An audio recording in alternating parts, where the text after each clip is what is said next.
Vamos falar sobre aspectos naturais do continente europeu. Vocês devem ter percebido, eu acho que na última aula eu mostrei um mapinha dos continentes, não foi? E eu mostrei que a Europa se localiza, é um continente que se localiza no hemisfério norte. Por que no hemisfério norte? Porque ela está acima da linha do Equador, que é o principal paralelo da Terra, que divide a Terra em dois hemisférios. O hemisfério norte, que está acima da linha do Equador, e o hemisfério sul, que está abaixo da linha do Equador. No caso, todo o continente europeu se localiza no hemisfério norte. Outra coisa que eu devo ter falado, ou comecei a falar sobre, foi que praticamente quase todo o continente europeu está localizado numa zona temperada do globo. Zona térmica temperada. Vocês devem saber que as linhas paralelas, aqueles principais paralelos da Terra, como a linha do Equador, o Trópico de Câncer no hemisfério norte, o Trópico de Capricórnio no hemisfério sul, o Círculo Polar Ártico no hemisfério norte, o Círculo Polar Antártico no hemisfério sul, são linhas extremamente cruciais para a gente determinar as zonas térmicas da Terra. Tipo, saber onde é que se localiza uma zona polar, onde é que se localiza uma zona temperada, onde é que se localiza a zona tropical do globo. Então, eu vou até colocar aqui para relembrar para vocês. IBGE continentes. Deixa eu ver se mostra aqui o mapa continental. Acho que foi aqui que eu vi. Deixa eu colocar no celular, já tá descarregando. Tá, coloca para carregar. Mas continua aqui, por favor. É importante. Estão vendo essas linhas aqui? Deixa eu dar um zoom para ficar mais bacana. Acho que eu mostrei isso aqui, não foi na semana passada? Ou não mostrei? Mostrou, não. Não? Vixe, então acho que mostrei para o nono ano pela manhã. Então vamos lá. Tá vendo que a Europa tá aqui? Onde tá o mouse? Não sei se dá para ver o mouse agora. Localizem aí a Europa. Nesse mapa do mundo, nesse planetário. Tá vendo? Acima da África. Ok, exatamente. Aí, imagine uma coisa. Olha, imagine não. Observe essas linhas paralelas aqui, que elas são as mais importantes. São mais importantes por quê? Porque elas vão definir onde é que vai ser muito frio, onde é que vai ter um clima frio, né? Onde é que vai ser zona polar, onde é que vai ser zona temperada e onde é que vai ser zona tropical. Toda essa faixa de terra aqui, entre o Trópico de Câncer, tá vendo o Trópico de Câncer no hemisfério norte, ó, tá acima da linha do Equador. Toda essa faixa de terra que vai do Trópico de Câncer ao Trópico de Capricórnio, a gente disse que faz parte da zona mais quente do globo, que é a zona tropical, certo? Zona tropical. A zona tropical vai do Trópico de Câncer ao Trópico de Capricórnio. No caso, a maior parte do Brasil está dentro da zona tropical. Repara aqui, ó, tá vendo? E toda essa faixa, aí a gente tem no globo uma zona tropical, que é essa que eu mostrei, do Trópico de Câncer ao Trópico de Capricórnio. Temos duas zonas temperadas, que vai do trópico ao círculo polar. Ó, no caso, a zona temperada do norte, ela se chama do norte por quê? Porque está localizada no hemisfério norte. E é isso que eu quero chegar, né, até agora. Do Trópico de Câncer, tá vendo essa linha do Trópico de Câncer? Até o Círculo Polar Ártico, a gente tem aqui a zona temperada do norte. Tudo isso que se localiza aqui entre o Trópico de Câncer e o Círculo Polar Ártico é zona temperada do norte. Professora, na zona temperada do norte, a gente tem as 4 estações do ano bem definidas. Sim, quando é verão fica quente, quando é inverno as temperaturas diminuem, quando é outono as folhas caem, quando é primavera tudo floresce, tudo fica bonitinho e tudo mais. Pronto. Nas zonas temperadas, tanto no hemisfério norte, a zona temperada do norte, quanto no hemisfério sul, que é a zona temperada do sul, que vai do Trópico de Capricórnio até o Círculo Polar Antártico. Então, tem uma partezinha aqui do Brasil que pega a zona temperada do sul, tá vendo? Uma partezinha aqui do Brasil, sobretudo uma pontinha de São Paulo, uma pontinha de Mato Grosso, e a região sul do Brasil está dentro da zona aí temperada do sul. Então, essa porção aqui que vai do Trópico de Capricórnio ao Círculo Polar Antártico é zona temperada do sul. Tanto a zona temperada do norte quanto a zona temperada do sul, a gente vai ter as 4 estações do ano bem definidas. Então, verão, inverno, outono e primavera bem definido. Na zona tropical, que vai do trópico ao outro, né, do Trópico de Câncer ao Trópico de Capricórnio, a gente só tem 2 estações bem definidas mesmo, que vai ser uma estação mais seca e uma estação mais chuvosa. E onde é que se localizam as zonas polares? Se localiza aqui, temos 2, né? A zona polar ártica, que se localiza no hemisfério norte, que vai do Círculo Polar Ártico, estou vendo o círculo, a linha aqui, ó, do Círculo Polar Ártico, até o extremo do Polo Norte. Aqui a gente vai ter a zona polar ártica. E aqui embaixo, no hemisfério sul, a gente vai ter a zona polar antártica, né? Que vai do Círculo Polar Antártico até o finalzinho do Polo Sul, certo? Zona polar antártica. Professor, então quer dizer que o continente europeu, que você está falando agora, ele se localiza em 2 zonas térmicas da Terra? Exatamente. Eu estou explicando isso até agora para vocês compreenderem que a Europa não está somente dentro de uma zona temperada. Ela é cortada pelo Círculo Polar Ártico. Aí agora eu vou para o livro, para vocês entenderem melhor. Olha aqui, ó, no mapa do livro de vocês. Tá vendo aqui que ela é cortada, ó, o extremo norte do continente europeu, ele é cortado, ó, pelo Círculo Polar Ártico. Então, quer dizer o seguinte, quer dizer que, e aqui embaixo, não sei se mostra que esse mapa, cadê? Não, tá mostrando não. Mas, enfim, dá para perceber o quê? Através desse mapa, que o continente europeu, a maior parte dos países, a maior parte do território do continente europeu está dentro de uma zona temperada. Verdade, está dentro da zona temperada. E, deixa eu botar isso por aqui. E uma pequena porção, esse extremo norte do continente, está dentro de uma zona polar, que aqui, no caso, vai ser a zona polar ártica. Entenderam isso aí? Mas, professora, quer dizer que a gente só vai ter 2 tipos de clima no continente inteiro, né? Só vai ter um clima temperado, um tipo de clima temperado, e um tipo de clima frio, polar? Não. Lá na frente vocês vão entender que outras coisas são essenciais para se definir um clima, né? Não só a sua posição latitudinal em relação à linha do Equador. Mas, se eu perguntar numa prova, o continente europeu se localiza em quais zonas térmicas da Terra? Duas zonas. Quais são as zonas? Zona temperada, a maior parte do continente é zona temperada, e zona polar ártica. Entendeu isso aí? Entendeu, né? Aí outra coisa, para a gente falar. Repare que o continente europeu, ele se interliga com o continente asiático, né? Existe aqui algumas coisas que vão separar, vão servir como divisórias, digamos assim, divisões, né? Que separam o que é Europa do que é Ásia. Vamos para o mapa físico para vocês entenderem melhor? No mapa físico fica mais fácil de compreender. O que é que separa aqui Europa de Ásia? Porque se você prestar atenção nesse mapa, a Europa ela é como se fosse uma península da Ásia. Tudo isso aqui é como se fosse um grande bloco de terras. Olhe no mapa do IBGE, vocês vão entender isso melhor. Olhe para o mapa do IBGE. Tá vendo a Europa aqui, ó?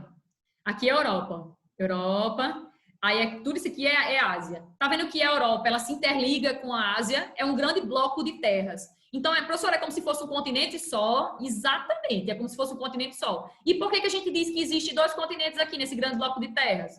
Porque ao longo da trajetória da humanidade, né, da formação das civilizações, da história do povo, as pessoas que habitavam e que habitam até hoje, né, a Europa, o continente europeu e o continente asiático formaram aí culturas diferentes, modos de falar diferentes, constituições de vida diferentes, enfim, tipo, são coisas diferentes. Não existe uma unificação, né? O povo europeu ele é totalmente diferente, a cultura europeia, né? As línguas, enfim. Tem muita coisa aqui que vai caracterizar o povo europeu como sendo, fazendo parte de um continente específico e da mesma forma que também vai existir na parte asiática, certo? Mas se você olhar do ponto de vista físico, de acordo com o critério físico, a Europa, ela é como se fosse aqui uma península da Ásia. Professora, me lembro que é a península, que eu não vi isso no 6º ano e não lembro direito. Península é o quê?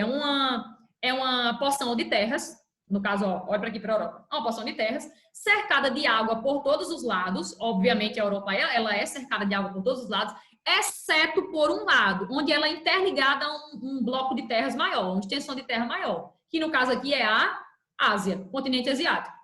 Deu para entender? Então, repare que a Europa, ela realmente, do ponto de vista físico, ela atua como se fosse uma península da Ásia, porque ela é uma porção de terras cercada de água por todos os lados, exceto por um, que ela se interliga aqui na parte leste, ó, ela se interliga a outra grande extensão de terra, que é a Ásia. Mas a gente diz, do ponto de vista físico, que tudo isso aqui é uma enorme porção de terras, porque não está interligado, né? A Europa está interligada com a Ásia. Existem algumas divisões aqui, mas é um grande bloco aqui de terras, chamado, né, de Eurásia. Quando você vê esse nome Eurásia, você está falando de quê? Desse grande bloco aqui de terras, formado por Europa, mas Ásia. Aí junta e forma a Eurásia. Então, do ponto de vista físico, a gente tem aqui um enorme bloco de terras, certo? Mas do ponto de vista social, histórico, de colonização, de cultura, a gente tem 2 continentes diferentes. Tem o continente europeu e o continente asiático. Vamos lá, eu falei que tem algumas coisas que dividiam a Europa da Ásia, né? Principalmente parcelas do relevo que vão dividir aqui, relevo, hidrografia, que vão dividir bem o que é Europa e o que é Ásia. Então, ó, os Montes Urais, que é uma cadeia de montanhas que tem aqui nessa parte leste da Europa, vai dividir, vai ser um dos marcos divisórios do que vai ser Europa e do que vai ser aqui né? Ásia.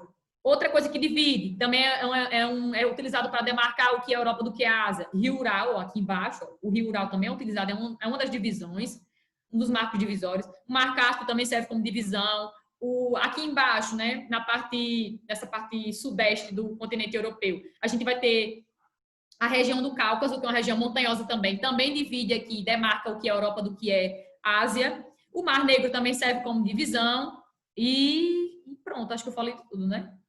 Falei tudo. Falei de algumas coisas aí que vão dividir do que é Europa para o que vai ser Ásia. Professora, eu ouvi falar que tem uns continentes não. Tem uns países aqui na Europa que eles são transcontinentais. É verdade? É. O que é um país que é transcontinental? É um país que ele tem o quê? Seu território em mais de um continente. Toda vez que vocês verem esse nome transcontinental, né, um país transcontinental. Por quê? Porque seu território engloba aí dois continentes, possivelmente. No caso aqui na Europa, a gente vai ter a Rússia. A menor parte da Rússia é a parte da Rússia que é europeia. A maior parte do território da Rússia é asiático. Mas o governo, por exemplo, da Rússia, né, a administração russa fica na parte europeia. Então, Rússia e outro país que é transcontinental vai ser a Turquia. Cadê a Turquia? Está aqui, ó, na parte sul. A Turquia é um país também transcontinental. Ela tem uma partezinha na Europa e grande parte dela também na Ásia, transcontinental.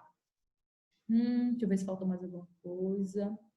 Se você tirar essa parte da Rússia e da Europa, a Europa é um continente pequeno em extensão territorial, na verdade é o quinto maior continente do mundo, a gente só tem 6, né? É o penúltimo aí na escala de tamanhos. E é um continente, embora seja um continente pequeno, é um continente dividido em vários países. Tem vários países aqui, tem cerca de 40 e poucos países em todo o continente europeu. Né? Então, e outra coisa também é que é um continente muito recortado. Oi? O Egito também é um país transcontinental? O Egito é um país transcontinental também, exatamente. Tem uma parte dele que está na África, né? E uma parte que está na Ásia. Bem lembrado. Que mais? Sim, então o continente europeu é um continente muito recortado. Professora, por que você diz recortado? Recortado de que ponto de vista? Deixa eu vir para aqui, ó. Porque é um continente onde a gente vai encontrar muitos arquipélagos. Vocês sabem o que é um arquipélago, né? Conjuntilha e tal, né? É um continente que a gente vai encontrar também a presença de mares interiores. Professora, lembra o que é um mar interior? Um mar interior faz contato com o oceano? Faz. Todo mar interior é aquele localizado geralmente dentro do continente, mas que ele faz contato com o oceano através de um estreito ou de algum canal que vai interligar ele ao oceano. Tipo Mar Mediterrâneo. O Mar Mediterrâneo, nesse mar que fica aqui localizado entre a Europa e a África, ele faz contato com o Oceano Atlântico aqui pelo Estreito de Gibraltar. Tá vendo aqui, ó? Estreito de Gibraltar. Todo o mar interior é aquele mar que se localiza dentro do continente e que ele faz contato aqui com o oceano através de um estreito ou de algum canal, mas ele tem contato. Existem 3 tipos de mares. Mares interiores, que é esse tipo que eu falei agora, no continente europeu tem muitos mares interiores. Tem um mar fechado. O mar fechado seria aquele mar que não tem contato com o oceano, tipo o Mar Cáspio, tá vendo? Não tem contato. Ele é fechado. E tem os mares que são abertos, que eles estão totalmente livres para entrar em contato com o oceano. Tipo o Mar do Norte, tá vendo? Ele é bem livre, é um mar aberto. Então, vamos lá. Eu disse que o continente europeu é um continente muito recortado. Recortado de que ponto de vista? É um continente que vai ter uma grande variedade de feições do relevo. A gente vai falar de algumas. É um continente que tem muitos arquipélagos, muitos mares interiores e também tem a presença de penínsulas. Tem também a presença de muitos rios. Nesse mapa aqui do relevo dá para perceber isso, né? Ó, que existem muitos rios aqui que são bem importantes. O livro cita até alguns, já a gente vai falar sobre eles. Mas os rios, eles vêm servindo ao longo da trajetória aí, da ocupação desse espaço do continente, como meio de abastecimento, de sobrevivência, para agricultura, ou então para geração de energia, ou para transporte, seja de pessoas, seja de mercadorias, para irrigação, enfim. Os rios são muito utilizados, muito, né? No mundo inteiro, mas eu estou me restringindo agora ao continente europeu, que vocês estão vendo o continente europeu. O livro cita alguns exemplos de rios aí que são bem importantes, como, por exemplo, o rio Volga, não sei se vocês vão encontrar aqui, ó, o mouse está em cima agora, aqui na Rússia. Aí tem deixa eu ver outro, o rio O rio Reno, que nasce nos Alpes Suíços e deságua no Mar do Norte. Aqui, ó, ele nasce aqui nos Alpes Suíços e deságua no Mar do Norte, mais acima, no mapa. Aí a gente tem outro exemplo, cadê? O rio Danúbio, que passa por vários países. Ele nasce na Alemanha, cadê? Deixa eu ver, o Danúbio tá aqui, ó, rio Danúbio. Ele nasce na Alemanha, nessa porção ocidental da Europa, e deságua aqui no Mar Negro. Mas ele, tipo, ele passa por vários países até chegar ao Mar Negro, beneficiando aí, de certa forma, vários países. E o livro cita só esses, mas tem vários outros rios que vocês podem observar aqui no mapa, né? Que eles são muito utilizados e são cruciais para a ocupação e para...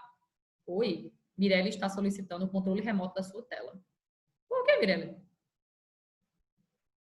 Mirelle, você está com plano de quê, Mirelle? Mas, rapaz, Mirelle está solicitando o controle remoto da minha tela, tá dizendo aqui. Foi sem querer. Eu acho que não. Tudo bem, Mirelle. Olha, quando vem de Mirelle, eu já fico com medo. Você sabe, né? Que Mirelle é astuciosa. Ela tá falando, olha o papo. KKK, tá mexendo aqui. Meu Deus do céu, tomara que Mirelle esteja prestando atenção no que eu tô dizendo. Com fé em Cristo. Em relação ao relevo do continente europeu, a gente vai encontrar no continente áreas de montanhas, áreas de montanhas jovens e áreas de montanhas mais antigas. Vou falar já já a diferença. Vamos encontrar planaltos, planícies, depressões, ou seja, o macro-relevo que é encontrado no mundo inteiro, a gente vai encontrar na Europa também, né? As grandes feições aí, extensões de relevo, planalto, planície, depressão e montanha, a gente vai encontrar dentro do continente europeu também. E falando sobre a questão das montanhas, a gente vai encontrar tanto montanhas antigas quanto montanhas jovens no continente europeu. Professora, precisa ficar decorando essas coisas? Não precisa decorar. Eu quero que vocês aprendam a interpretar um mapa. Por exemplo, eu coloquei um mapa desse numa prova. O que é que vocês têm que olhar primeiro? Eu vou olhar para a legenda. A legenda está mostrando a altitude em metros. A altitude é o quê? A distância em relação ao nível do mar, não é isso? Tipo, a altitude seria a altura daquele relevo. De forma bem simples para vocês entenderem. A altitude do relevo vai demarcar ali a altura dele. Então, as maiores feições do relevo, as maiores altitudes do relevo vão ser o quê? Montanhas. Mas existem as montanhas mais antigas e as montanhas mais recentes. Montanhas antigas e recentes, o que faz uma montanha ser antiga ou ser recente é o tempo em que ela foi originada, o tempo que ela se formou na idade geológica do nosso planetinha. Na escala geológica do nosso planetinha. O nosso planetinha ele tem em torno de 4,5 a 4,7 bilhões de anos. Então, quando eu digo que uma montanha se formou há pouco tempo, eu estou falando de milhões de anos, né? Poucos milhões de anos. Então, é uma montanha jovem. E uma montanha antiga é porque ela se formou, né, há vários milhões de anos. Então, professora, qual das duas tem maiores altitudes? Vai ser a montanha jovem, que se formou há pouco tempo na história da Terra, ou vai ser as montanhas mais antigas? Quais vão ter as maiores altitudes no relevo? Alguém sabe me dizer?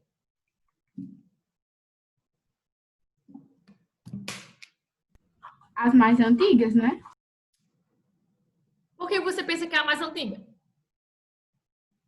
Porque ela existiu bem antes e vai começar a acumular tamanho. Eu acho que é mais jovens, porque a gente tá mais ali, mas ela vai ficar crescendo. Minha teoria. Porque elas vão facilitar tanto com o tempo. Deixa eu dizer, as montanhas antigas não são as maiores, são as mais baixas em altitude.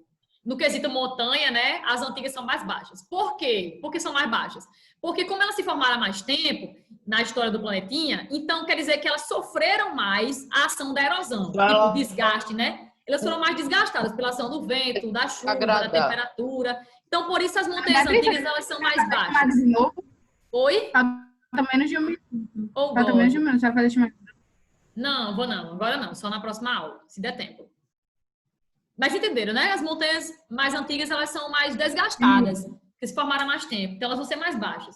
Aqui no continente europeu, a gente vai encontrar montanhas antigas nessa parte norte, ó, aqui dos Alpes escandinavos, nessa parte leste, onde tem os Montes Urais, são montanhas mais antigas. Ou seja, tem uma altitude aí inferior a 2.500 metros. Elas não são muito altas, como, por exemplo, essas da parte sul do continente, os Alpes suíços, ou então os Alpes escandinavos, os Apeninos. Essa região aqui a gente vai encontrar montanhas mais jovens e mais altas, com altitude superior a 2.500